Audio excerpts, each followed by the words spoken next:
बिस्मिल्लाहिर्रहमानिर्रहीम। शुरू करता हूँ अल्लाह के पाक नाम से जो बहुत बड़ा मेहरबान नायत रहने वाला है। दोस्तों, बहनों, भाइयों, बुजुर्गों, अस्सलाम वालेकुम वरहमतुल्लाहि वबरकातुहू। हम अपने सीरियल अंबिया कराम में खुश आमदीद आपको कहते हैं और आज हम बयान कर रहे हैं हजरत इब्राहीम अलैहिस्सलाम का बड़े बुत की तरफ बोलने की निस्बत करना क्यों था। हजरत इब्राहीम अलैहिस्सलाम ने बोलने की निस्बत बड़े बुत की तरफ की कि अगर ये बोल सकता है तो इससे पूछ लो। इसकी चंद वजूहात हैं। हजरत इब्राहीम अलैहिस्सलाम का मकसद ये था कि इसके फेल की निस्बत हकीकतन इनकी तरफ की जाए और उन्होंने इस बड़े बुत के अजज को साबित करने और इसकी तौहीन करने के लिए इसकी तरफ निस्बत कर दी।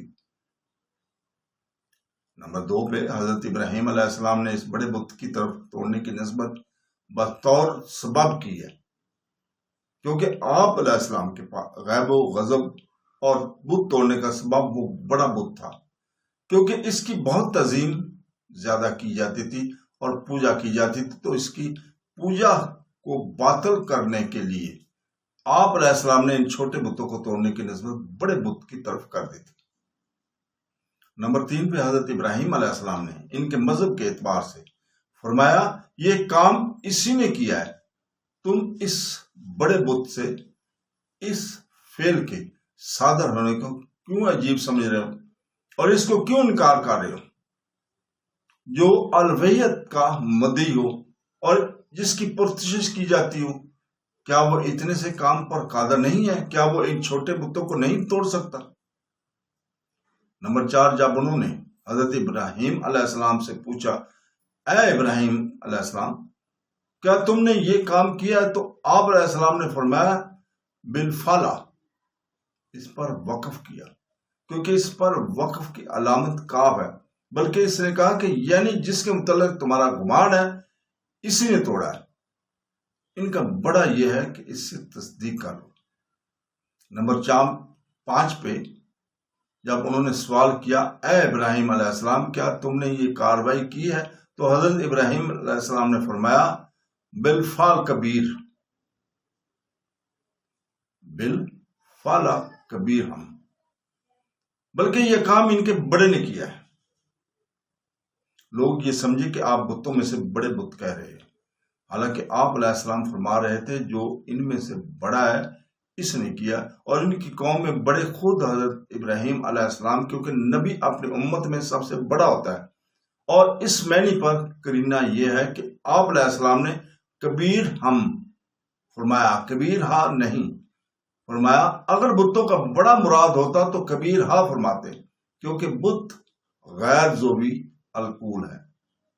और चूंकि आप अलैहिस्सलाम की मुराद कौम का बड़ा था, इसलिए कबीर हम फरमाया और हम ज़मीर ज़ोई अलकौल के लिए लाई जाती है, लिहाजा ये ज़मीर आप अलैहिस्सलाम ही की तरफ लौट रही थी। जब हजरत इब्राहीम अलैहिस्सलाम ने फरमाया, ये काम इस बड़े ने किया होगा, अगर ये बोल सकता है तो इससे पूछ लो, उन्होंने फिर अपने नफ्सों की तरफ रजू किया और आपस में, बेशक तुम ही जालिम हो। कुरान पाक में है सूरह अंबिया 64 नंबर आयत में, जिसका तर्जुमा पास उन्होंने अपने नफ्सों की तरफ रजू किया और आपस में ही कहा, बेशक जालिम तुम ही हो। उन्होंने अपने आप को जालिम कहा और इसकी चंद वजूहात है। नंबर 1, हजरत इब्राहीम अलैहिस्सलाम ने जब ये वाज़ा कर दिया कि बुतों की इबादत करना बातिल है, क्योंकि जो आप अपने आप को किसी की मार से नहीं बचा सकते, वो सारे जहां के खुदा कैसे हो सकते हैं। तब इनको ये अंदाजा हुआ कि बुतों की इबादत करके वो अब तक अपने ऊपर जुल्म करते रहे थे। नंबर 2, मकातल ने कहा, उन्होंने आपस में यह कहा कि कुल्हाड़ा तो बड़े बुत के ऊपर रखा हुआ है, तो फिर हजरत इब्राहीम अलैहिस्सलाम पर बुतों के तोड़ने का इल्जाम लगाकर इन पर जुल्म कर रहे हो। नंबर 3, तुम अपने बुतों को अकेला छोड़कर ईद के मेले में क्यों गए थे, ताकि इब्राहीम अलैहिस्सलाम तुम्हारे बुतों को तोड़ने पर कादर हुए। जब हजरत इब्राहीम अलैहिस्सलाम ने बुतों का रद्द किया तो कौम ने शर्मिंदगी से अपने साथ झुका लिए और शर्मिंदगी में कहा कि तुम्हें ये मालूम नहीं है ये कि बोल सकते। कुरान पाक में है सूरह अंबिया 65 नंबर आयत में, جس کا ترجمہ پھر انہوں نے اپنے سر جھکا لیے اور شرمندگی سے کہا تمہیں معلوم ہے کہ یہ بول نہیں سکتے۔ بتوں کو توڑے جانے سے جو ان کی حیرت اور دہشت ہوئی تھی، اس وجہ سے انہوں نے یہ اعتراف کر لیا۔ جب قوم سے کوئی جواب نہ بن پایا تو حضرت ابراہیم علیہ السلام نے فرمایا کیا تم اللہ کے سوا ان کی عبادت کرتے ہو جو تم کو نفع بھی نہیں دے سکتے اور نہ ہی نقصان پہنچا سکتے ہیں؟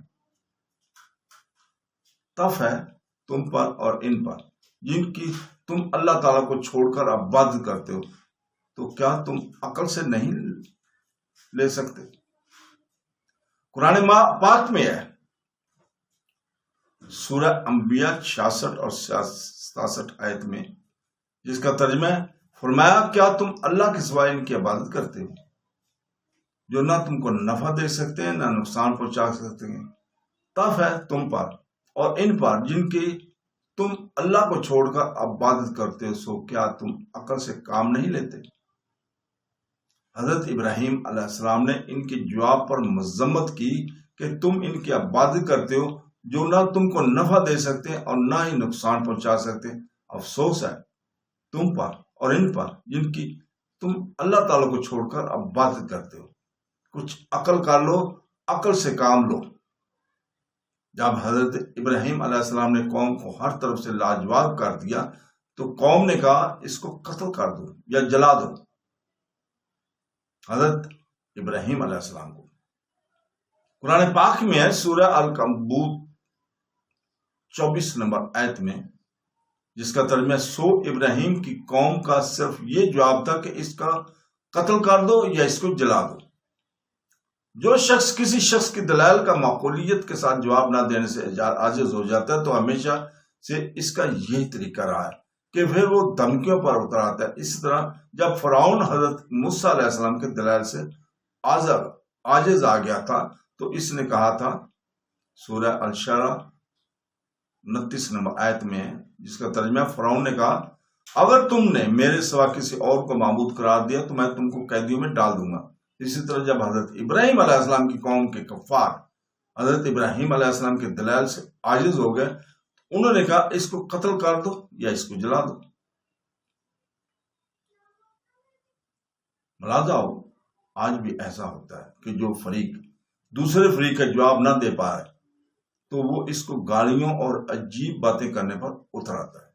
جب حضرت ابراہیم علیہ السلام نے قوم کو ہر طرح سے لاجواب کر دیا تو ان کے پاس سوائے جلانے کے اور کوئی دلیل نہ تھی۔ قرآن پاک میں ہے سورہ انبیاء 68 نمبر آیت مبارکہ میں کہ انہوں نے کہا اس کو جلا دو اور اپنے معبودوں کی مدد کرو اگر تم کرنے والے ہو۔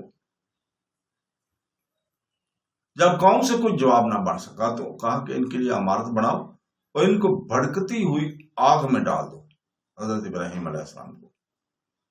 یہاں پہ قرآن پاک میں ہے الصفا 97 نمبر آیت میں، جس کا ترجمہ انہوں نے کہا ان کے لیے عمارت بناؤ اور ان کو بھڑکتی ہوئی آگ میں ڈال دو۔ جب حضرت ابراہیم علیہ السلام نے ان کے سامنے بتوں کی الوہیت کے باطل ہونے پر قوی دلیل پیش کی اور وہ اس دلیل کا جواب دینے پر قادر نہ ہوئے تو انہوں نے آپ علیہ السلام کو زر پہنچانے کا طریقہ اختیار کیا اور کہا کہ ان کے لیے ایک عمارت بناؤ اور بھڑکتی آگ میں ڈال دو۔ امام ابو اسحاق احمد بن ابراہیم اور امام الحسین بن مسعود البغوی نے روایت کیا ہے کہ مقاتل نے بیان کیا ہے کہ انہوں نے کہا ان کے لیے ایک عمارت بناؤ جس کا طول ہاتھ ہو اور اس کا عرض 20 ہاتھ ہو اور اس کو لکڑیوں سے بھر دو، پھر اس میں آگ لگا دو، پھر ابراہیم علیہ السلام کو اس آگ میں پھینک دو۔ حضرت ابراہیم علیہ السلام کو آگ میں ڈالنے کا حکم کس نے دیا؟ قرآن مجید میں اس کا ذکر نہیں ہے۔ ہاں مشہور یہ ہے کہ نمرود بن کانان نے دیا تھا۔ امام فخر الدین محمد عمر رازی لکھتے ہیں کہ قرآن مجید میں یہ ذکر نہیں کہ حضرت ابراہیم علیہ السلام کو آگ میں ڈالنے کا حکم کس نے دیا ہے۔ مشہور یہ ہے کہ یہ حکم دینے والا نمرود بن کنان بن سنجاریب بن نمرود بن کوش بن عام بن نو تھا۔ حضرت ابن عمر رضی اللہ تعالیٰ عنہ نے فرمایا یہ شخص احراف فارس کے قبیلہ کرد سے تھا۔ واہ بن منبع نے شعیب الجائی سے نقل کیا کہ اس کا نام ہیرین تھا۔ اللہ تعالیٰ نے اس کو زمین میں دھنسا دیا تھا، سو وہ قیامت تک زمین میں دھنستا رہے گا۔ تو دوستو یہیں پہ رکھتے ہیں، اگلی قسط میں ہم انشاءاللہ تعالیٰ یہیں سے شروع کریں گے۔ اللہ حافظ۔